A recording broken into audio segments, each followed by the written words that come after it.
La maison centrale de Conakry, la célèbre geôle de la Guinée. Elle est située au quartier Koranti dans la commune de Kaloum, au cœur de la cité administrative et des affaires. Pour s'imprégner des réalités de cette maison d'arrêt, nous sommes allés à la rencontre du directeur national de l'administration pénitentiaire et de réinsertion, logé au rez-de-chaussée du ministère de la Justice et des Droits de l'Homme pour une immersion au sein de cet établissement pénitentiaire. Après s'être préparé pour cette tournée, notre guide du jour nous a conduits vers la plus grande maison carcérale du pays où s'effectuent des travaux de rénovation du dit établissement.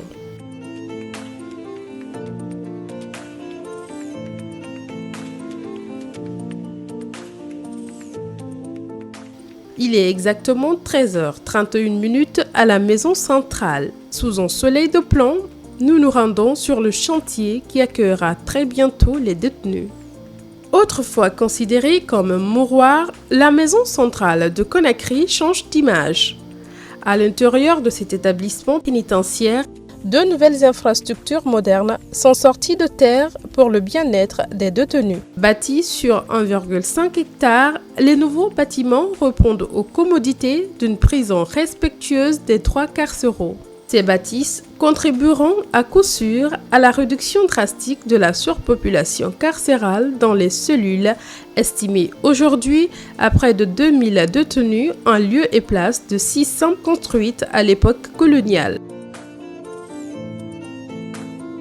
C'est le nouveau bâtiment qu'on vient de construire pour désengorger les blocs qui sont de l'autre côté.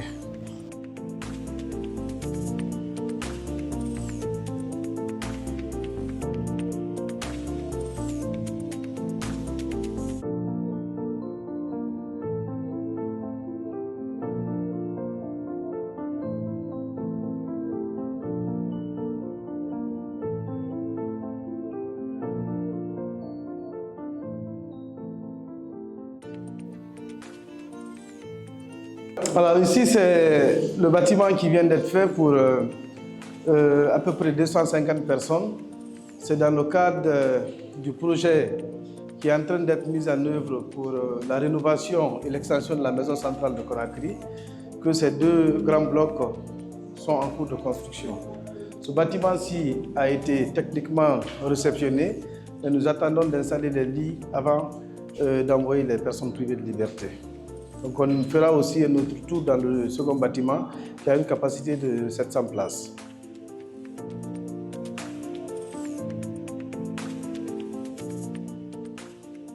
La construction de ces bâtiments nous permet d'accroître la capacité d'accueil de l'établissement carcéral. Les deux bâtiments combinés feront un effectif qui avoisine 1000 personnes. Ça nous permettra de désengorger un peu les cellules qui sont très chargé actuellement, et vous n'êtes pas sans savoir que quand il y a eu l'explosion du dépôt des hydrocarbures, nos bâtiments ont été fissurés. Nous sommes en train de vite aller pour permettre de sortir les gens dans ces bâtiments qui sont impactés négativement par cette explosion. C'est une cellule que nous allons utiliser pour des personnes d'un âge avancé, parce que les normes sécuritaires de ce bâtiment sont moindres que l'autre bâtiment où les personnes qui sont là pour des affaires criminelles seront gardées. C'est un projet qui répond à tous les critères de construction d'un bâtiment travaux publics, puisqu'il y a un bureau de contrôle qui a été recruté, il y a un bureau d'études qui a fait les plans, qui a tenu compte de toutes nos remarques qui ont été intégrées dans le plan définitif qui est en train d'être mis en œuvre. Et un bureau de contrôle a été recruté pour vérifier la qualité de tous les travaux qui sont en train d'être réalisés. Du ciment, du sable, tous les matériaux qui sont rentrés en ligne de compte dans la construction ont été validés par ce bureau de contrôle. Conakry regorge plus de 45% de l'effectif carcéral du pays. Donc nous sommes autour de 2000 détenus, ce qui vient à point nommé pour nous aider à désengorger un peu les cellules.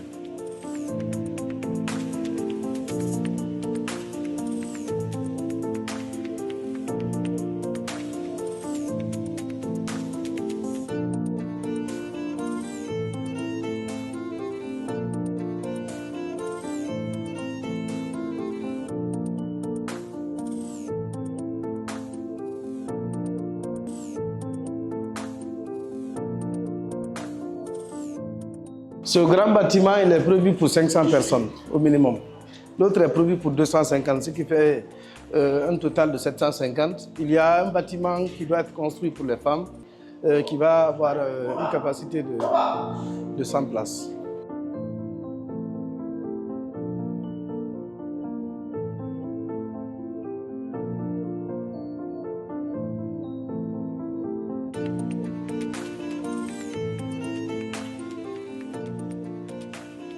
La gestion de ces nouveaux bâtiments requiert un personnel qualifié, puisque nous sommes dans le processus de recrutement qui sera initié très prochainement. Nous comptons, à travers l'exercice budgétaire 2025, recruter environ 600 gardes pénitentiaires qui seront formés, outillés, en vue d'assurer une gestion efficace de ces bâtiments.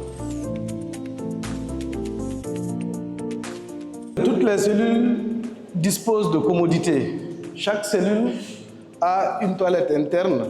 Vous avez vu, ça c'est pour permettre à ceux qui occupent ce bâtiment de ne pas être amenés tout le temps quand ils sont dans un besoin, de taper à la porte pour qu'on les conduise vers le coin de toilette. Donc ça existe dans toutes les cellules. On a pensé à la mise en œuvre de l'objectif stratégique humaniser et moderniser le système pénitentiaire. C'est des êtres humains qui sont là, ils sont là pour un temps, il faudrait qu'ils sortent en bonne et due forme pour réintégrer la société. C'est pourquoi tout ce confort a été créé et mis à leur disposition. À côté de ce confort époustouflant se trouve un centre médical pour les détenus. Ce centre constitue un premier secours pour les prisonniers en matière de santé publique et les services sont gratuits. On a un personnel soignant, on a plus d'une dizaine d'agents de santé. Il y a des médecins, des infirmiers, des laborantins et des ATS. On a des pharmaciens aussi. On a une sage-femme aussi qui s'occupe des femmes en état de famille. Tous les matins, à l'ouverture des cales, il y a des secrétaires qui existent dans chacune des cales. Ils remontent la situation de toutes les plaintes de la veille. Donc tout le monde vient, on fait une colonne, on les extrait graduellement pour que chacun soit vu par un agent de santé ici. C'est lorsque ça dépasse nos compétences ou ça requiert des traitements de spécificité, on procède à la référence à Yastin, à Donka ou à la Sino selon les cas. Voilà, on le fait souvent avec l'avis du parquet qui gère la procédure ou du juge d'instruction qui gère la procédure. C'est la pharmacie. De l'autre côté, il y a une salle des salles de consultation, le bureau du médecin, et il y a une salle d'observation. Doucement. Ça, c'est un dispositif qui permet de déterminer la taille, parce que chaque détenu qui vient, il est présenté au médecin avant d'être intégré dans la prison. On doit déterminer son indice de masse corporelle. Est-ce qu'il est venu amaigri ou pas? C'est à travers la pesée et la détermination de la taille qu'on peut calculer l'indice de masse corporelle. Ça, c'est le bureau du médecin, le bureau des infirmiers par là, et on a le laboratoire de ce côté. Là, c'est la salle de surveillance des détenus malades qui est là. Elle a une capacité d'une dizaine de lits.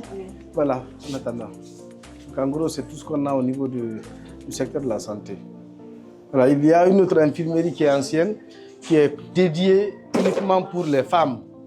Donc, vous avez vu qu'on a traversé toute la cour, il n'y a que des hommes par là.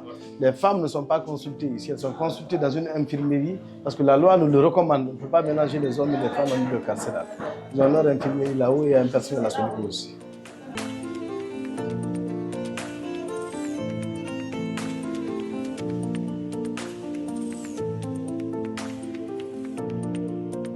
Avec le CNRD, la chaîne alimentaire des personnes en conflit avec la loi est rehaussée. Des contrats de ravitaillement des denrées sont révisés afin d'assurer une alimentation saine et sécurisée des détenus.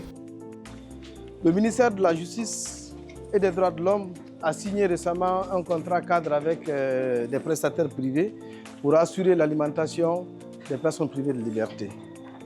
Chaque région administrative est gérée par une entreprise. Ici, c'est l'entreprise Socodis qui assure l'alimentation des détenus. C'est leur magasin d'entreposage. Vous constaterez qu'il y a suffisamment de denrées. Le stock tampon est respecté. On est même au-delà du stock tampon parce que le stock tampon, c'est la consommation pour 2 semaines. On est au-delà de ça. Il y a les aubergines, il y a du riz, il y a du sucre, il y a du lait, il y a de l'huile, de la pâte d'arachide, il y a des congélateurs qui stockent des aliments frais. notamment la viande, le poisson et le poulet éventuellement.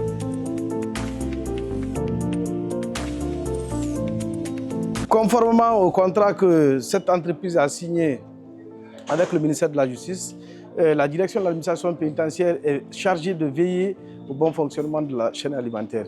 C'est dans cette optique que nous avons institué au sein de la maison centrale, au même titre que tous les autres établissements pénitentiaires, un comité de restauration. Ce comité de restauration est composé du régisseur ou de son représentant, du médecin-chef ou son représentant, des représentants des détenus, des hommes, des femmes et des mineurs. Et ils participent même à la préparation avec les cuisinières que la société a mobilisées. Donc ils sont là en permanence depuis la sortie des vivres le matin, parce qu'il y a des menus que l'administration pénitentiaire a mis à leur disposition. On a travaillé avec le CICR il y a très longtemps pour déterminer les menus. Il y a 2 repas qui sont servis par jour. On est en train d'aller au-delà avec les propositions que nous avons formulées lors de la conférence budgétaire en vue de rehausser encore le niveau du coût du repas pénal pour nous permettre de les offrir 3 repas par jour. Et seulement ce qu'il faut ne pas oublier, tout ce qu'on doit faire en matière de respect des droits de l'homme, ça doit être concilié avec les impératifs de sécurité. Donc s'il faut préparer 3 fois la dose, il faut fermer à une heure bien déterminée. Avant, le repas pénal coûtait moins de 10 000. Aujourd'hui, il est allé 2 fois plus que ça. Donc on est en train encore, le CNRD est en train de poser des actes pour encore améliorer davantage l'alimentation des détenus. Quand il y a un repas qui est servi là, c'est prêt. Vous avez vu déjà, il est 13h, le repas est distribué. Donc ça veut dire que le comité d'hygiène fonctionne à merveille. Il veille non seulement à la qualité de la préparation, mais aussi au respect des horaires de distribution de repas. Parce que dans le contrat, il est prévu que le repas doit être distribué à 14h ou plus tard. Et il est 13h et quelques, déjà tout le monde est rentré en possession de son plat. Et c'est des plats qui sont servis individuellement. Ce n'est pas un plat commun qu'on met où un groupe vient manger. Chacun a son assiette, il est servi conformément à l'alimentation en la matière. Et je vous rassure quand même que de nos jours, la qualité du repas est infaillible parce que certains de nos collaborateurs ont l'obligation de goûter. Le régisseur, personnellement, il doit vérifier chaque fois que le repas est servi. Il est le premier à déguster, vérifier est-ce que la qualité a été respectée. Et les membres de son comité d'hygiène, qu'il faut remercier ici. Les maisons carcérales sont des lieux d'éducation et de réinsertion sociale. Le personnel pénitentiaire se bat nuit et jour pour répondre aux préoccupations des détenus. Les vieilles pratiques comme la concussion, la consommation des stupéfiants et l'utilisation des armes blanches sont désormais bannies dans les cellules. Il y a une très bonne relation entre la population carcérale et les agents de la garde pénitentiaire. Bon, il n'y a pas tellement d'incidents. Mais comme vous l'avez si bien dit, si cela arrive, nous serons comment cadrer ça pour ne pas que ça dégénère. Nous faisons des descentes dans les cales, venir avec les éléments, de façon très simple, sans les faire mal, rien. On vient, on les fait comprendre que nous sommes là, simplement pour c'est de venir fouiller et faire sortir tout ce qui est prohibé, tout ce qui ne doit pas être dans l'établissement.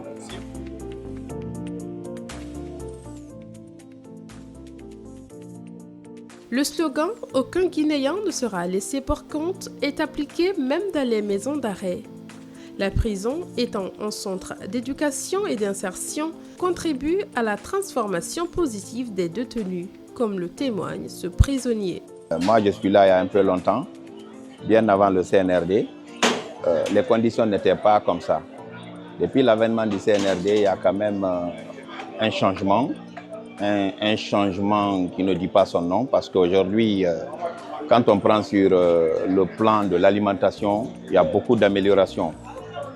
Il y a beaucoup d'améliorations, même s'il reste beaucoup d'autres choses à faire.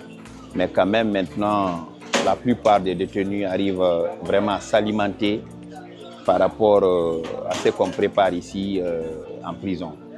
Avant, ce n'était pas le cas. Maintenant, tout le monde mange. Même moi, au départ, je ne mangeais pas. Maintenant, je mange. Voilà, on mange 2 fois par jour. Le matin, il y a la bouillie avec du lait. Et puis, dans la journée, il y a le riz avec la sauce et avec différentes sauces. Voilà. Ce que nous pouvons demander aux membres du CNRD, c'est de continuer sur l'effort qu'ils sont en train de fournir. La prison a été humanisée depuis l'avènement du CNRD. Aujourd'hui, j'avoue que tous les couloirs là sont devenus des mosquées. Il y a une mosquée principale qui est là. Mais vu qu'on ne peut pas laisser tout le monde aller vers la mosquée principale, on a créé une organisation et chaque couloir, on a transformé en mosquée. Les gens prient à 14h, ils sortent, ils prient à 17h et, comment on appelle, 19h, ça se prie à la mosquée. Tout le monde est devenu religieux. Le matin, les chrétiens vont à l'église et la journée, les autres vont à la mosquée. Et ceux qui sont dans les couloirs, qui ne peuvent pas sortir, ils prient dans les couloirs. Les vendredis, il y a le sermon du vendredi qui vient, on prie dans les couloirs. Donc il y a un changement total. La mentalité a changé. Ce n'est plus cette violence qui était là avant. Ça a changé. Regardez les détenus, quand vous les voyez, tout le monde est propre. Tout le monde est propre. Donc on arrive à trouver de l'eau, on se lave, on se change, à tout ça. On arrive à trouver les soins et tout ça. Mais on a surtout besoin de la liberté. D'autres projets, et pas des moindres, sont en cours de réalisation en vue d'humaniser l'ensemble des maisons carcérales du pays.